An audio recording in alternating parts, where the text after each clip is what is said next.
নিকটে দেখেন যখন মালাকুল মাউত আসবে, মালাকুল মাউত এতটাই ভয়ঙ্কর আকৃতি নিয়ে আসবে, বেঈমান মালাকুল মাউতকে দেখে ভীতু হয়ে যাবে, ভীতু হয়ে যাবে, ভয় খেয়ে নেবে।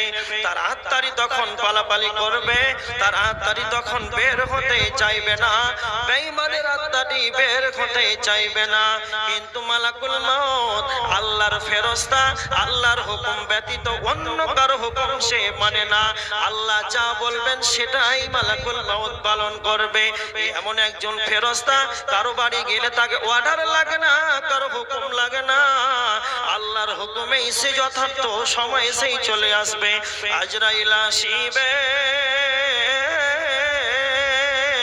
পাশে তোমার বসিবে, রহম কবজ করিবে, ছেড়ে দেবে না,